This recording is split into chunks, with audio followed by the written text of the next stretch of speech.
खुदावंद यीशु मसीह के सामर्थ्य नाम में आप सबको जय मसीह की। परमेश्वर हम सबको आशीष दे। और मेरे प्रियो, आज हम सीखेंगे कि हमें प्रार्थना क्यों करनी चाहिए। हालेलुया। मैं कुछ कारणों को आपको बताऊंगा कि हमें प्रार्थना क्यों करनी चाहिए। हालेलुया। और अगर हम प्रार्थना करते हैं तो परमेश्वर उत्तर उसका कब देता है, कैसे देता है। हालेलुया। कुछ बहुत ही इंटरेस्टिंग वीडियो मैंने ये लाइव आके भी इसके बारे में बताया था। आज मैं एक सेपरेट वीडियो इसके बारे में बना रहा हूँ। आप इसको वीडियो को पूरा देखना, आपको बहुत सी बातें समझ में आएंगी और परमेश्वर आपको बहुत बहुत आशीष देगा। आप सीखोगे कि परमेश्वर से प्रार्थना कैसे करनी है, क्यों करनी है और परमेश्वर अपना उत्तर कैसे भेजता है। हालेलुया। मेरे प्रियो, परमेश्वर के इस वचन को सुनने के लिए परमेश्वर आप सबको आशीष दे। इस वीडियो को अभी एक लाइक जरूर करें और वीडियो को शेयर जरूर करें अपने 10-10 ग्रुपों के अंदर। और अगर आपने चैनल को सब्सक्राइब नहीं किया है तो अभी जरूर करें। परमेश्वर आप सबको आशीष दे। सबको जय मसीह की। चलिए शुरू करते हैं आज की वीडियो। मेरे प्रियो, परमेश्वर यहोवा चाहता है कि हम दिल खोलकर परमेश्वर से लगातार बातें करें। हालेलुया। दिल को खोलकर, इसका मतलब ये नहीं है कि हम कुछ बातों को छिपाकर कुछ बातों को बताएं, कुछ बातों को नहीं बताएं। परमेश्वर एक आत्मा है और आत्मा हमें दिखाई नहीं देती है, इसीलिए परमेश्वर से हम दिल खोलकर बातें कर सकते हैं। हालेलुया।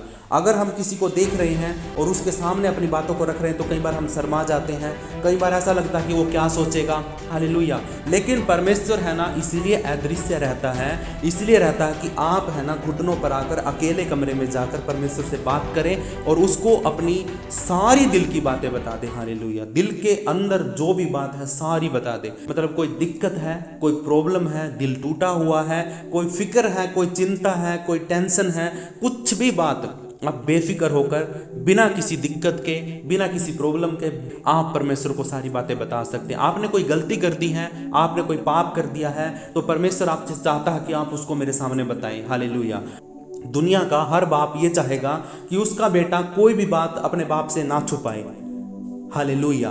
तो हमारा परमेश्वर यहोवा भी यही चाहता है कि हम अपनी सारी बातों को परमेश्वर को बताएं, सारी चिंताओं को परमेश्वर को बताएं, तब जाके परमेश्वर हमारी चिंताओं का हल निकालता है। हालेलुया। आइए हम कुछ उदाहरण देखते हैं, वचन निकालते हैं। लूका की पुस्तक 18 अध्याय उसका 1 से 8 हम पढ़ते हैं। हालेलुया। ये एक उदाहरण है जो प्रभु यीशु मसीह ने अपने चेलों को दिया कि प्रार्थना करने से क्या होता है, बार बार प्रार्थना करने से क्या होता है। एक ही विषय के लिए परमेश्वर से बार बार प्रार्थना करने से क्या हो सकता है। हालेलुया। आइए हम वचन निकालते हैं और वचन का शीर्षक है विधवा और अधर्मी न्यायाधीश। हालेलुया। लिखा है, फिर उसने इसके विषय में कि नित्य प्रार्थना करना और साहस नहीं छोड़ना चाहिए, उनसे यह दृष्टांत कहा। हालेलुया। वचन में लिखा है कि फिर प्रभु यीशु मसीह ने इस बारे में प्रार्थना करने के लिए उदाहरण दिया कि हमें हर रोज, हर समय बार बार प्रार्थना करने से हम कैसे परमेश्वर से अपनी प्रार्थना का उत्तर ले सकते हैं। हालेलुया। हमें हिम्मत और ताकत कैसे मिलती है हम बार बार प्रार्थना करने से। किसी नगर में एक न्यायी रहता था जो ना तो परमेश्वर से डरता था और ना किसी मनुष्य की परवाह करता था।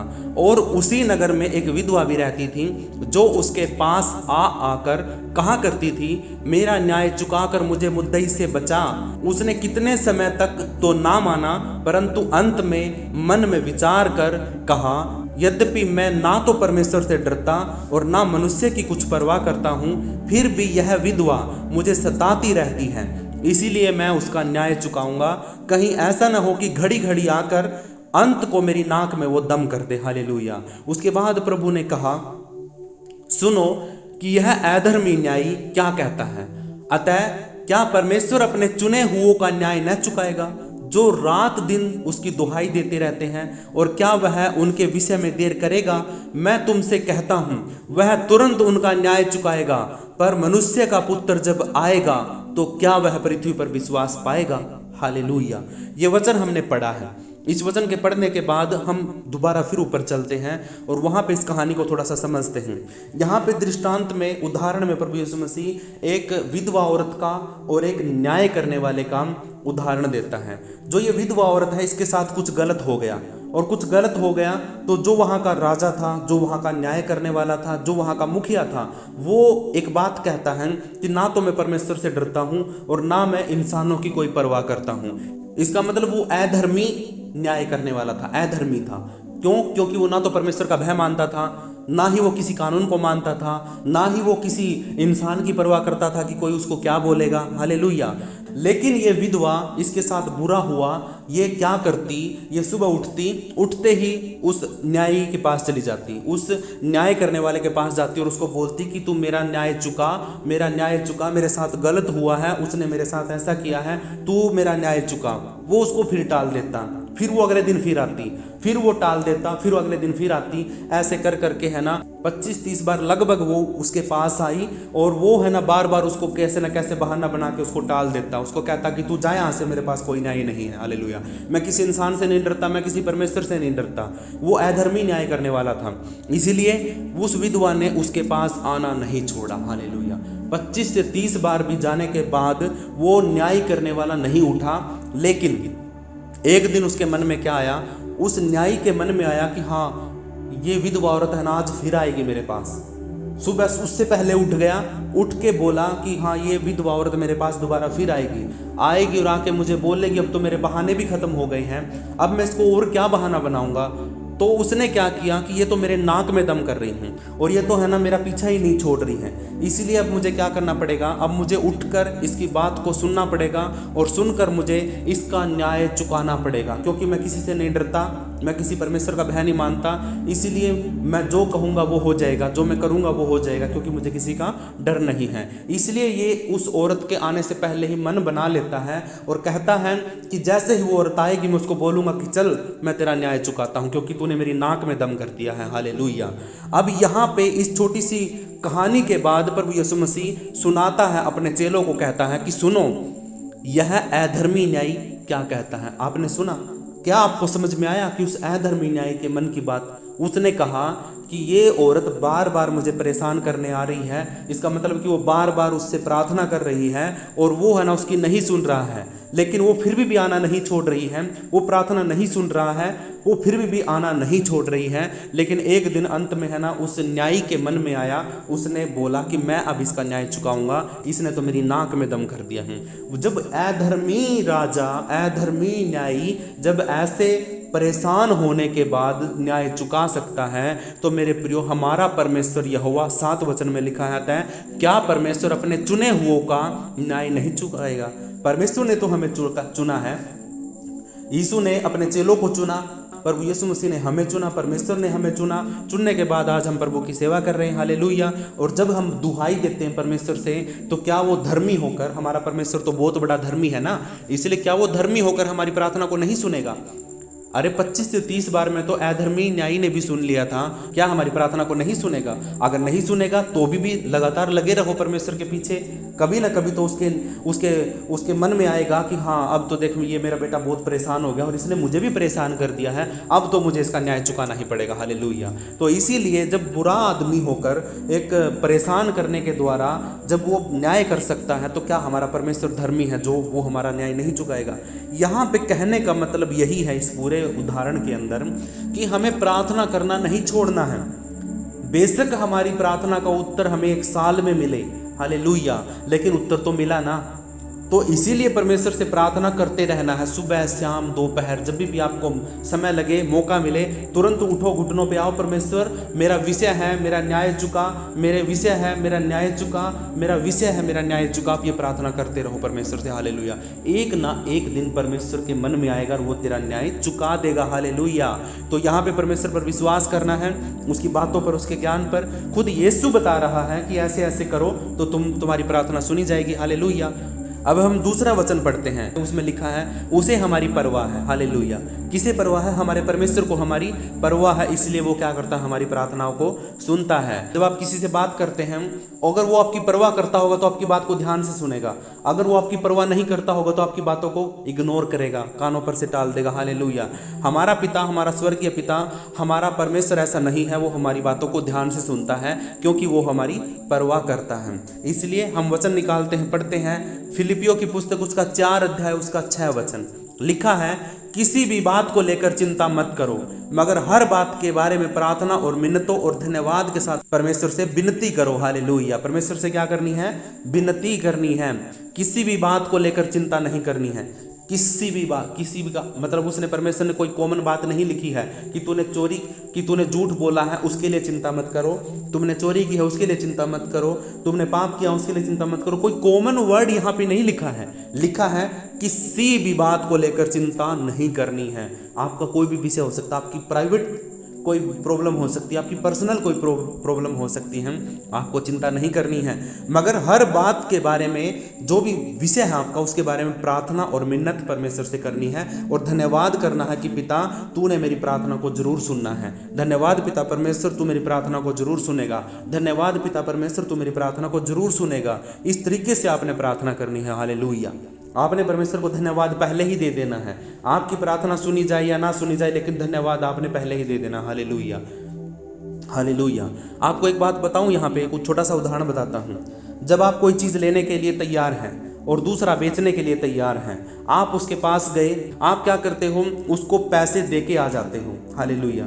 उसको है ना एडवांस में पैसे दे के आ जाते हो, तो फिर टेंशन किसको रहती है? हालेलुया।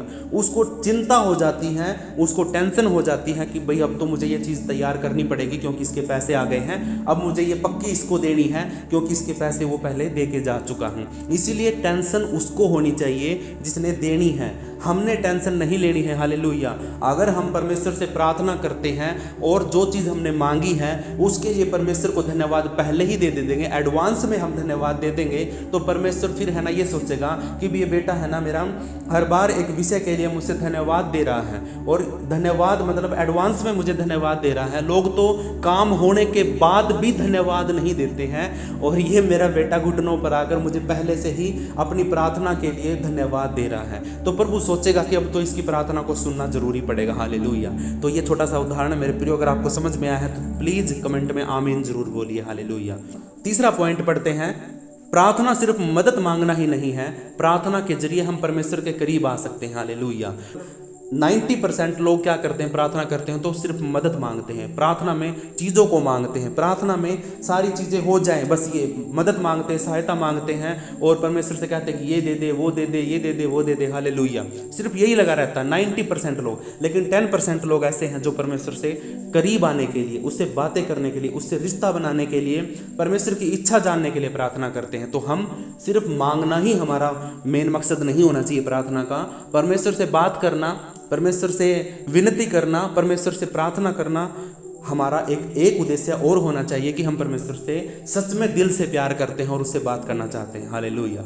आप अपनी पत्नी से फ़ोन किए बिना नहीं रह सकते। क्यों? क्योंकि आप उसको बहुत ज़्यादा प्यार करते हो, इसलिए आप है ना सुबह देखते नहीं शाम देखते, फ़ोन उठाते हो और कॉल करते हो कि हेलो हाय कैसे हो। हालेलुया। आपका पति हो सकता है, आपका भाई, आपकी बहन, आपकी माँ, आपका पापा, जिससे आप ज़्यादा प्यार करोगे उसके पास, उससे आप है ना बात किए बिना नहीं रह पाओगे। हालेलुया। क्योंकि आपका एक रिश्ता बना हुआ है। अगर आप परमेश्वर के साथ रिश्ता बनाओगे तो परमेश्वर आपकी कहने से पहले ही सारी बातों को सुन लेगा। हालेलुया। इसीलिए मेरे प्रियो, परमेश्वर के करीब आने के लिए प्रार्थना करो, जितनी ज़्यादा हो सके परमेश्वर के साथ रिश्ता बनाने के लिए प्रार्थना करो। बाकी सारी चीज़ें तो परमेश्वर ऑटोमेटिक तुम्हारी जानकर तुम्हें दे देगा। हालेलुया। आइए इसके बारे में एक वचन पढ़ते हैं। भजन संहिता अध्याय 8 उसका 3 और 4 वचन में लिखा है, जब मैं आसमान को निहारता हूँ जो तेरी हस्तकला है, जब मैं चांद सितारों को देखता हूँ जो तेरी रचना है, तो मैं सोच में पड़ जाता हूँ, नश्वर इंसान है ही क्या कि तू उसका ख्याल रखे, इंसान है ही क्या कि तू उसकी परवाह करे। हालेलुया। अरे मेरे प्रियो, परमेश्वर ने हमसे बढ़कर बहुत सी चीज़ों को बनाया है। हालेलुया। संसार के अंदर हम कितनी चीज़ों को देखते हैं, एक से एक अच्छे से अच्छा जानवर देखते हैं, अच्छे से अच्छा पक्षी देखते हैं, अच्छे से अच्छा समुद्री जीव देखते हैं, जिसको देखकर हम खुद भी मोहित हो जाते हैं। हालेलुया। संसार की वस्तुओं को देखने के बाद, परमेश्वर की हस्तकला को देखने के बाद, चांद और सूरज, आसमान को, पहाड़ों को, घाटियों को, पेड़ पौधों को देखकर हम है ना मंत्र मुक्त हो जाते हैं, क्योंकि परमेश्वर के हाथों की रचना है, उसको देख लेते हैं, उसके हाथों की हस्तकला को देख लेते हैं। लेकिन हम सोच में पड़ जाते हैं कि परमेश्वर, हम छोटे से इंसान पापी हैं, इतना पाप करते हैं, फिर भी तू हमारा परवाह करता, फिर भी तू हमारा ख्याल रखता है, हम जो बोलते हैं उसकी ओर कान लगाता है। क्यों? हम तो छोटे से हैं, हम तो कीड़े के समान हैं, हम तो कोई खूबी नहीं है हमारे अंदर, फिर भी परमेश्वर तू हमसे इतना प्रेम करता है कि बाकी सारी चीज़ों को तू एक तरफ कर देता है। खुद अपने इकलौते बेटे को भी तूने अलग कर दिया हम सब के लिए। तूने हमारे साथ रिश्ता बनाने के लिए अपने प्रिय पुत्र को हमारे लिए बलिदान कर दिया राजा। हालेलुया। हम चीज़ ही क्या थे? हम ऐसे नश्वर इंसान हैं जिसका एक न एक दिन खात्मा हो जाना है, लेकिन परमेश्वर तूने फिर भी हमारी देह के लिए कोड़े खाए, हमारी देह के पाप के लिए तूने लहू बहाया। हालेलुया। हम जब सोचते हैं तो परमेश्वर हमें बहुत कुछ महसूस होता है कि तूने हमसे बढ़कर बहुत सी चीज़ों को बनाया, लेकिन तू सबसे ज़्यादा प्रेम हमसे करता है। हालेलुया। इसके लिए खुदावन परमेश्वर यहोवा मैं तेरा धन्यवाद करता हूँ, और ये वचन हम अपने हृदय में लिख लेते हैं मेरे परमेश्वर। हालेलुया। अब हम चौथा पॉइंट पढ़ते हैं। लिखा है, जब हम लगातार परमेश्वर को अपनी भावनाएं बताते हैं तो उसके साथ हमारी दोस्ती गहरी हो जाती है। हालेलुया। अब परमेश्वर एक दोस्त की तरह अगर बनाओगे तो परमेश्वर को, अगर आप परमेश्वर को एक दोस्त की तरह समझोगे तो परमेश्वर आपसे दोस्ती वाली बात करेगा। हालेलुया। कई बार है ना, हम अपनी माँ से बात नहीं बता सकते, अपने पापा से नहीं बता सकते, अपने भाई से नहीं बता पाते, लेकिन कुछ बात ऐसे होती हैं जिनको हम अपने दोस्त से बता देते हैं। हालेलुया। हमारा परमेश्वर पिता भी है, माता भी है, भाई भी है, बहन भी है। हमारा परमेश्वर एक दोस्त भी है। आप अगर दोस्त बना के उसको अपने दिल की बात बता सकते हो तो परमेश्वर दोस्त बनने के लिए भी तैयार है। हालेलुया। वैसे आपका पिता है, आपकी माता की तरह संभालता है, आपके भाई की तरह आपसे प्यार करता है, आपकी ढाल बनता है और आपसे बहन की तरह प्रेम करता है। लेकिन अगर आप है ना अपनी कुछ बातों को जो आप इन रिश्तों को नहीं बता पाते हैं तो परमेश्वर आपके लिए आपका दोस्त बनने के लिए भी तैयार है। आप दोस्त के नाते भी अपनी बातों को परमेश्वर से बता सकते हैं। हालेलुया। अपनी सारी भावनाओं को, अपनी सारी फीलिंग्स को आप परमेश्वर को बता सकते हैं, जिसके द्वारा, जिन बातों के द्वारा आप परमेश्वर से गहरी दोस्ती कर सकते हैं। हालेलुया। वचन में लिखा है, याकूब की पुस्तक 4 अध्याय उसका 8 वचन में लिखा है, परमेश्वर के करीब आओ और वह तुम्हारे करीब आएगा। अरे पापियों, अपने हाथ धो, अरे शक करने वालों, अपने दिलों को शुद्ध करो। हालेलुया। ये वचन कहता है कि परमेश्वर के करीब आओ तो वह तुम्हारे करीब आएगा। हालेलुया। ये एक है ना, ये एक अट्रैक्शन होता है। आप इस बात को करके देखना, आप है ना परमेश्वर के जितना करीब आओगे परमेश्वर उतना ही आपके करीब आएगा। हालेलुया। अगर आप 1 कदम बढ़ाओगे तो परमेश्वर भी उधर से 1 कदम बढ़ाएगा। अगर आप 2 बढ़ाओगे तो परमेश्वर उधर से 2 कदम बढ़ाएगा। हालेलुया। परमेश्वर के करीब आओ तो वह तुम्हारे करीब आएगा, क्योंकि वो एक दोस्त बनना चाहता है, आपकी बातों को सुनना चाहता है, क्योंकि वो एक पिता है, अपने बेटे से मिलना चाहता है। बहुत सी दिक्कतें, प्रॉब्लम, परेशानियां एक बेटे ने अपने जीवन में डाल ली, जिन प्रॉब्लम परेशानियों को परमेश्वर ठीक करना चाहता है, और वो सच्चे परमेश्वर तक नहीं जा पाता है। वो मूर्ति पूजा में, वो बाहर की चीज़ों में, संसार की चीज़ों में खोया रहता है और भटकता रहता है। इसलिए परमेश्वर को बहुत दुख होता है कि वो देखो कैसे भटक रहा मेरा बेटा। हालेलुया। इसलिए परमेश्वर की तरफ अगर कोई पापी मनुष्य 1 कदम बढ़ाता है तो परमेश्वर कूद के आता है और उसकी तरफ कदम बढ़ाता है। हालेलुया। सारी चीज़ों को छोड़ करके परमेश्वर उसकी तरफ कदम बढ़ाता है। और परमेश्वर का वचन कहता है कि अरे पापियों, अपने हाथों को धो लो। जितने भी पापियों हो, जितने भी लोगों ने पाप किया है, और अगर वो अपने हाथों को धो लेते हैं, अरे शक करने वालों, अपने दिलों को शुद्ध कर लो, क्योंकि परमेश्वर जिंदा है। वो आपका पिता है, आपका दोस्त है, आपका भाई, आपकी बहन, आपकी माता है। आप है ना उससे अपनी बातों को शेयर करिए, अपने पापों से मन फिराकर, अपने हाथों को धोकर आप परमेश्वर के पास आओ। अपने दिल को शुद्ध करके, शक मिटा करके परमेश्वर के पास आओ तो परमेश्वर तुम्हें गले से लगाएगा। हालेलुया। मेरे प्रियो, परमेश्वर आपको है ना बहुत बहुत आशीष दे इन वचनों के द्वारा। इन वचनों को मोटा मोटा सा देख लेते हैं कि परमेश्वर ने 4 पॉइंट हमें बताए हैं। उन 4 पॉइंटों में क्या क्या लिखा था। पहला लिखा है, यहोवा परमेश्वर चाहता है कि हम दिल खोल कर परमेश्वर से बात करें, उससे वे बातें बताते रहें जिनकी हमें चिंता या फिक्र होती हैं। हमने वचन पढ़ा लूका अध्याय 18 का 1 से 8 वचन तक। उसमें परमेश्वर ने हमें एक उदाहरण दिया कि परमेश्वर से लगातार प्रार्थना करते रहना है तो वो हमारी प्रार्थना को सुनेगा। दूसरा पॉइंट हमने पढ़ा, उसे हमारी परवाह है, इसलिए वह हमारी प्रार्थनाएं सुनता है। वचन हमने पढ़ा फिलिपियों की पुस्तक 4 अध्याय उसका 6 वचन, जिसमें कहता है परमेश्वर कि तू किसी भी बात की चिंता मत कर, लेकिन सारी बातों के लिए तू धन्यवाद कर पहले से ही, और मिन्नतें परमेश्वर से विनती कर। हालेलुया। तीसरा पॉइंट जो हमने पढ़ा उसमें लिखा, प्रार्थना सिर्फ मदद मांगना ही नहीं है, प्रार्थना के जरिए हम परमेश्वर के करीब आ सकते हैं। हालेलुया। इसमें हमने वचन को पढ़ा भजन संहिता 8 अध्याय उसका 3 और 4 वचन, जिसमें परमेश्वर का दास राजा दाऊद परमेश्वर की हस्तकला को देखता है और उसके हाथों की रचना को देखता है और फिर अपने आप को देखता और कहता है कि मैं इंसान हूँ ही क्या जिसकी तू परवाह करता। हालेलुया। फिर हमने चौथा पॉइंट पढ़ा, उसमें लिखा है जब हम लगातार परमेश्वर को अपनी भावनाएं बताते हैं तो उसके साथ हमारी दोस्ती गहरी हो जाती है। वचन हमने पढ़ा याकूब की पुस्तक 4 अध्याय उसका 8 वचन, लिखा है परमेश्वर के करीब आओ और वह तुम्हारे करीब आएगा। हालेलुया। परमेश्वर का वचन यहाँ पे हमें बहुत बहुत बहुत गहरी बातें सिखाता है और हमें परमेश्वर पर विश्वास करके और इस तरीके से प्रार्थना करनी है कि कभी भी हम प्रार्थना करना छोड़े ना। हालेलुया। हमारा परमेश्वर तो धर्मी है, वो अधर्मी नहीं है, वो इतनी देर नहीं लगाएगा। लेकिन अधर्मी राजा ने तो इतनी देर लगा दी विधवा का न्याय चुकाने में, लेकिन हमारा परमेश्वर तो धर्मी है, वो इतनी देर नहीं लगाएगा, वो अपने चुने हुओं का न्याय जल्दी से जल्दी चुकाएगा। हालेलुया। इसलिए अपने हाथों को उठाओ, प्रार्थना करते हैं। हे पिता, हम आदर महिमा जलाल तेरे नाम को देते हैं, अपने तन मन और अपनी प्राण आत्मा को देह को तेरे हाथों में सौंप देते हैं। और खुदा अगर हमने कोई पाप किया है तो खुदा आप माफ़ी मांग लेते हैं। परमेश्वर अगर हम में से कोई बीमार है यीशु के नाम से चंगाई की प्रार्थना करते हैं।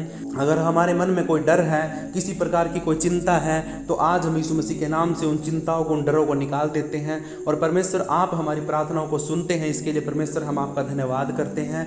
हर बात के लिए खुदा हम आपको धन्यवाद देते हैं। हमारे जीवनों में से पिता परमेश्वर शैतान की और दुष्ट की सारी शक्तियों का तो रद्द कर दे और परमेश्वर हमें प्रार्थना करना सिखा ताकि हम खुदावंद परमेश्वर यहोवा तुझसे विनती और प्रार्थना करते रहें। कभी भी हम तुझसे प्रार्थना करना ना छोड़ें। और खुदा हम हैं ही क्या कि तू हमारी परवाह करे। तूने तो हमारे लिए, हम पापियों के लिए अपना इतना प्रिय, अपना इकलौता पुत्र हमारे लिए बलिदान कर दिया राजा, उसका खून बहाया गया। ओ परमेश्वर, तू अपने बेटे से भी ज़्यादा हमसे प्रेम करता है। इसीलिए खुदावंद हम आज अपने पापों को मानकर, अपने हाथों को धोकर, अपने मन के अंदर से शक को मिटाकर पिता परमेश्वर तेरी हजूरी में, तेरी उपस्थिति में आकर तुझसे प्रार्थना करते हैं, तुझसे विनती करते हैं राजा कि तू हमारी प्रार्थनाओं का उत्तर हमें दे। राजा, हमारी जीवन की घटी कमी परमेश्वर आप दूर करें और हमें पवित्र करें, शुद्ध करें। हर बात के लिए परमेश्वर हम आपसे विनती करते हैं, धन्यवाद देते हैं राजा। उद्धारकर्ता, मुक्तिदाता, ये प्रार्थना हम हमारे प्रभु यीशु मसीह के सामर्थी नाम में मांग लेते हैं। प्रार्थना सुनने के लिए खुदा तेरा धन्यवाद। प्रार्थना यीशु के नाम से मांगते हैं। आमीन, आमीन, आमीन। हालेलुया।